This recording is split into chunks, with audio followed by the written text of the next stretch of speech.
Good morning, everybody. Thanks for coming down. Our topic today is bringing the family together. In the spirit of Ohana, when we say family here, we're talking about various applications that a customer might have other than Salesforce. My name is Mahanti Gangadhar. I'm a software architect. To help me with this session, I have my colleague here, Vijay, who's a principal software engineer, and then Amol, who's basically a senior manager. You've probably seen this slide. Please do not make any purchasing decision based on what you hear here.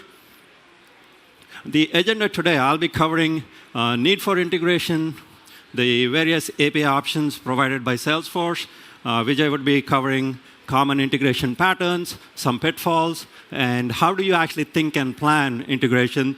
And Amol will cover some best practices and some of our experiences with large enterprise customers. So before we start anything, why do we need integrations? We assume that our customers have more than just Salesforce. And when we have multiple systems, they're probably not designed to work together, and some of them might be legacy systems. And that's one of the reasons why we need integration, so that we have consistency, quality, and efficiency when we work between these systems.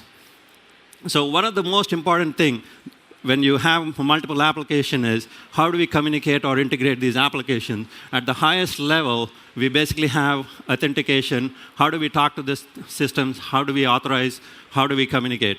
The next part is at the UI layer, how do we do mashups? How do we get a piece of data from a different subsystem and show within a system so that I don't go between applications? Then at the logical integration layer, what are the various protocols, APIs that are supported, and how do we use them? At the data layer, how do we manipulate data? How do we get access to this data? So those are the various options at a high level we talk about. Now, moving forward, what are the supported protocols that Salesforce support? At a very high level, we have REST, SOAP, and Bayou. These are industry standards. And what does it mean when we say industry standards? We don't have an idea what kind of different environments you have. You might be running on a Windows operating system. You might have a Linux. So these protocols help you, along with various languages that you might be familiar and you might be using with. So let's look at each one of those, what we support. So the very first one is basically REST-based web service interface that we provide. These are basically asynchronous. They're just very easy to use them. As you'll see some examples when I'm doing my next session. Next slide. They're very well suited for web development in terms of mobile apps. Some of the examples are REST API, Chatter API, and then Apex REST API, Bulk API, which is inherently dependent on REST. We go back to SOAP, same thing, SOAP-based web services. These are asynchronous, real-time. These, again, depend on WSDL, are a little more complex, but yes, they can be used in a synchronous fashion, and they can be used in different languages that are supporting SOAP. So we have SOAP API, Apex SOAP API. I did mention metadata API, but it can also be used in a REST API format as well. So some of them you can use it dual way, depending on where you're using and how you're using it. So next we have Bayou. Again, this is an industry standard protocol based on long polling. It basically follows what is called as a pub-sub model. And this is, again, another protocol we support. And one of the API that uses this protocol is Streaming API. So now, how do we use these APIs? We talked earlier that initially we need some kind of authorization or authentication. So first thing is we need to log in. So here is a simple sample code in Java. Again, you can use different languages, but I'm just giving a Java example where how do you connect? So you have your instance, your org instance that you point to. You give a username, password, and you basically get a partner connection. Now, this is a very rudimentary example of using user ID password, but there are much more serious authentication protocols like OAuth and SAML assertion that you could use. But this is just to get an idea how you can start up with. So once you have a connection object, here is an example of basically calling a REST API. So here, the API is basically setup entity access.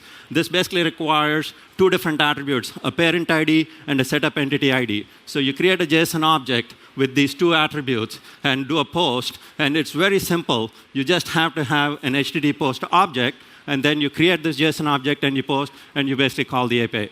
So you don't need any WSDL. You don't need anything. Literally, you could write in any language and do the same steps, and you should be able to call the API. So this is, again, standard SOAP call for just doing a query where I have a select statement and a string, and I use the partner connection object and basically call the query API and process the results. Similarly, here's another example of metadata API. So let's say I want to set some kind of field level security for an object. So you basically have to set the field where it says column name, but the column name basically goes in the format of an object.field name. So it identifies the object. For example, if it's an account object and a field within that account object, what do you want to set? In this particular case, we're trying to set that it is editable and it's also readable. So this is how you call. Now, in this particular case, towards the end, we call the metadata connection and an update metadata object. API call. Now, you could also call something to do query, or you could have deleted something. So there's various options that you could try. Just to give a summary of various operations, if you just take bulk API, it's based on a synchronous protocol, REST-based, and usually it is the go-to option for large data volumes if you want to extract. Within those, the basic operations are either you load data or you extract data. In the case of extraction, there's an attribute called primary key chunking that is very useful. And with every API, we have limits, and you have to be very careful, understand the limits. And these limits are also dependent upon the type of license that you have. The limits can vary. Here's one example when you're using bulk API. It's the number of batches that you can have in a given 24 hours, the batch size, how many records can you have within a given batch, and similarly some character limits, some field limits. The other important limit there is a 10-minute limit per batch. So what it does is, a given batch is supposed to execute in 10 minutes. If it doesn't, it's requeued again.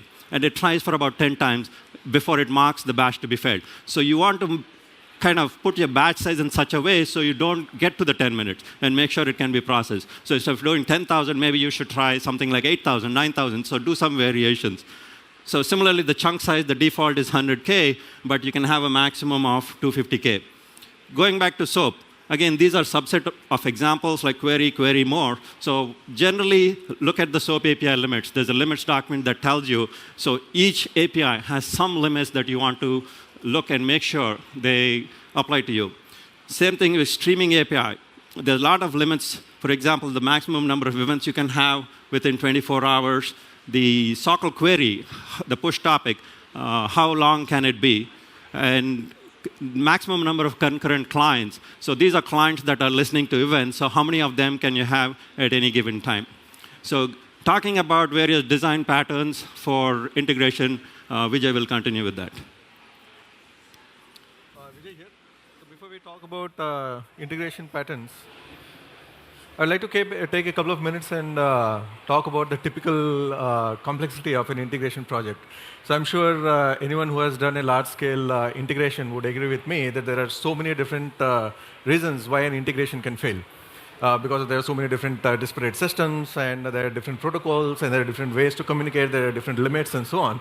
So like a typical integration project, you start off with the problem definition, look at all the requirements, and go through the use cases, and blah, blah, blah, before you come to the solution. So what we have done is, over the years, where we have been working with different vendors and different projects for integration, the methodology that we have been using, we have kind of distilled that, and I have put it in this slide for your use. So the first and the foremost thing is, once you have like the problem statement and what you're going to do and how you're going to do it, you always go by this methodology just to make sure that you have not missed anything critical. Because it's very expensive to have a project that's completely integrated, or at least we think that it's completely integrated, and then have the real-world traffic flow through, and then you're in an integration hell because there are things breaking all over the place, and we are trying to scramble around, trying to contain the damage. So in terms of review, you always look at what are the different subsystems that your integration project has. Like in your whole ecosystem, you look at what are the subsystems. Maybe ERP is one subsystem, your CRM is another subsystem, and so on. And then for each subsystem, you try to highlight like who is the provider, and what kind of function or service that particular subsystem is providing, and how are these subsystems connected to each other. Okay? And once you have that hashed out, then you think about which subsystem is talking to which other subsystem, okay, and why. Like you take a typical use case, and then you look at which all subsystems is that use case touching, and in what order, and is it basically a process-related integration or a flow-related integration, and so on. So once you get that details hashed out, you start looking at how do they talk. So at this stage, you start looking at what are the different protocols, like Mohanty touched upon. There are different APIs have different protocols that are being used to communicate. So you look at whether the API is synchronous or is it asynchronous. Is there any kind of queuing, buffering, bulk, batch? Right? You think about those aspects, and also at this stage, you'll start thinking about do you need to enable compression? Maybe you have subsystems that are communicating over a wide area network, and your latency is going to come into play. Right? So things of that nature, you start hashing it out at this stage. And once you have that, so far we have seen like what are the different subsystems that make up your ecosystem, and then you look at who talks to whom and why, and then you look at how do they talk, and then now you look at when is that communication taking place, or when is a given subsystem talking to some other subsystem, right? Is it based on an event? Like maybe there is an event that happened which triggered the communication, or is it time-based? Like is it a poll? Right? Is it polling based and so on? Or is there some kind of state involved? Or is there some other component that is orchestrating all this communication? Right? You think about those aspects. And once you have hashed that out, you think about what are these subsystems talking about? Right? Like what is, yeah, of course we have an API and the communication is going on, but then you try to document what exactly are the subsystems talking about. Like, is it an object? In what format is that object? Is it JSON? Is it XML? Is it Avro format or some other custom formats and so on? And then you look at, is there some kind of translation or transformation of data that is happening while this communication is going on? Okay. And once you have hashed that out, you think about how often are the subsystems talking to each other. Okay, and this is also very important because you need to know, like maybe your system is functionally integrated and it works great, but then the moment there is some kind of traffic, it may start falling apart because of some things that haven't been accounted for. Right? So you start looking at what is the request rate that you expect, what is the volume of request over a period of time, and are there any kind of limits? Is there some kind of throttling that you need to put into place to protect a given service? For example, maybe you have a use case where Salesforce is calling your external subsystem, and then what kind of protection mechanisms you have in that subsystem to make sure that there is no overload of traffic, right? And then at this stage, you'll also start thinking about connections and threads and logging. Logging is very important. You look at for a given subsystem, when things fail, you need to know where it is failing and why is it failing, right? You need to make sure that there are enough logs that are in place that are available for you to debug. And last but not the least, the what if. You know, we have come across a lot of scenarios, a lot of use cases or real-world examples where everything works great and wonderful functionally, but in the moment you have some kind of an exception, or one other component in your whole ecosystem, one other component is down, or one other subsystem is not responding, it's timing out, and things like that. So you always plan, you always take that into consideration. What if? Like, what are the availability use cases? What are the maintainability, the operability, and how are you going to maintain this solution going forward? Okay, so it's very important. The last one. Okay, so once you have this picture, or once you have thought through all of these things, then you can apply this exact same methodology to look at things at a micro level. Like now you looked at things in a macro level, then you take a given subsystem and you apply the exact same parameters again, the same principles again, to look at what is happening within that subsystem and so on. Okay, you can understand any complex architecture or any complex solution, regardless of how many tens of subsystems is it spanning through, if you use this methodology. Okay, so the next one, let's talk about some of the common integration patterns that we support in Salesforce. So the first one is the pattern called remote process invocation, request and reply. So here the source subsystem is Salesforce. It is calling an external subsystem. Okay, and request and reply is basically where the request has been made from Salesforce subsystem and it is waiting for a response. So it's like a synchronous call. Like Mohanty mentioned, the synchronous versus asynchronous. So this particular call is a synchronous call. It is waiting for a response to come back. And remote process invocation, fire and forget, is the use case where Salesforce is again the source. It's invoking your subsystem. It's making a call out, and it's not waiting for the response to come back. It's like add feature based calls where the subsystem where the processing just continues. Or even outbound messaging also falls in this category. And if you have a use case where any CUD operations that are happening in your Salesforce subsystem needs to be pushed out in near real time, then you would use the UI update based on data changes. And if the remote call-in is basically where your external subsystem is calling your Salesforce org. So that is where all those APIs that Mahanti mentioned, the SOAP, the bulk, the REST APIs, the SOAP APIs, and the Bayou kind of protocols that come into play. And the batch data synchronization is again a use case where an external subsystem is calling Salesforce. So now when do you use which one? Of course, there is a extremely detailed document that I would highly recommend you guys to go and read on the Salesforce website. But here, going to touch upon at a very high level. So the first set of use cases is where Salesforce is the source and it's talking to some other subsystem or making a call out. And the logical layer is nothing but you think about whether it's a process integration or a data-related integration, and whether it is sync or async. And based on that, you make a judgment. Now, it is not uncommon for a given integration project to have multiple integration patterns being used, because for each use case, the scenario might be slightly different. Okay? And here is the next set of use cases where basically the external subsystem is calling Salesforce. Okay, and we have put a link to the pattern guide document that talks in detail about when to use which one. Okay.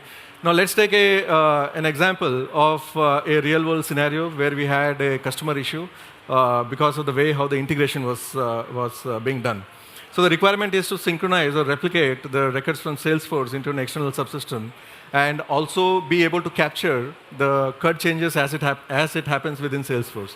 So the solution that was, or the pattern that was chosen is batch data synchronization replication API is what was chosen to implement this particular integration.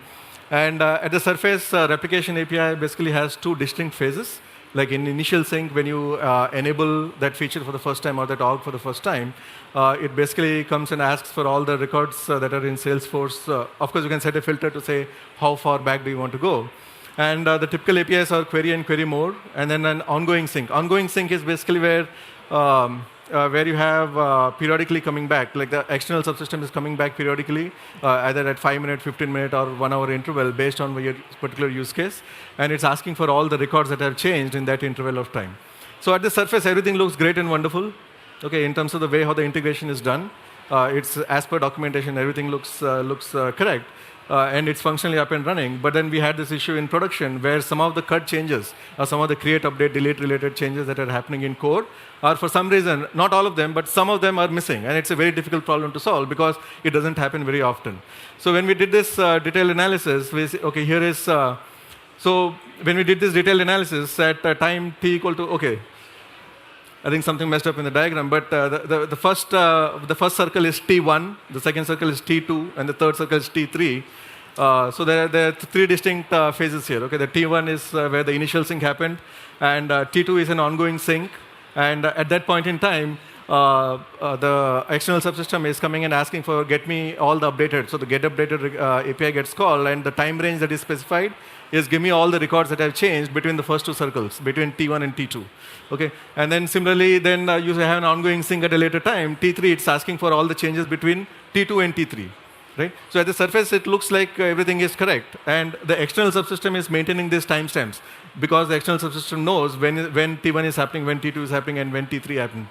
Okay, so now the problem is, or when we went further down, we found that between this time T1 and T2, the first circle and the second circle, as I said, the first circle is T1 and this is T2 and T3. So between T1 and T2, there is a long-running transaction that started in core, in Salesforce subsystem. So this long-running transaction started at t equal to s, and it ended at t equal to e. Okay. So now, at time t equal to t2, when the ongoing sync has requested for the changes between T1 and T2, at that time, the transaction is still in progress. It hasn't completed. So at that point, the get updated response cannot tell you what is going to change. Okay, and then later on at T3, the last one, when get updated comes back again and says, give me the changes between T2 and T3, again, the long-running transaction, let's say the long-running transaction made a change for 200 records. Okay, so now these 200 records at T2, they haven't still been updated. But at time T3, they have been updated, but all of them have a sys-modified timestamp of t equal to s. Okay, so that's why then those records were not going to show up even between T2 and T3 when get updated calls.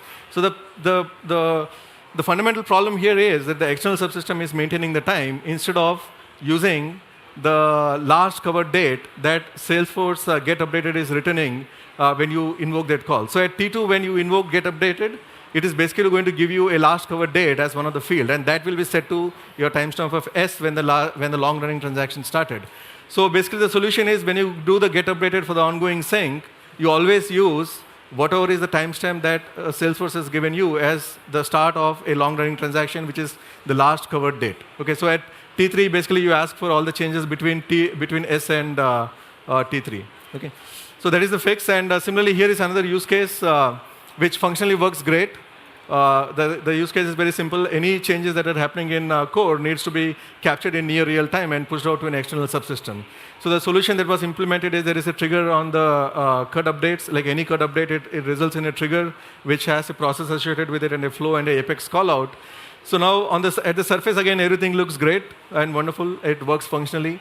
But in the moment the transaction, the CUD update, the create update or delete transaction has more than 50 records, this functionality breaks.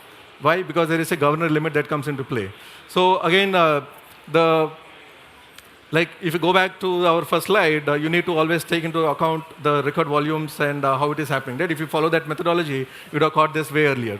Okay, so the solution is to do batching and bulking when you're doing the call out and be aware of the governor limits. And here is Amol to continue for the next section. Thanks, Vijay. So Amanti talked about the various options that we have for API integrations in Salesforce and how easy it is to get started with them.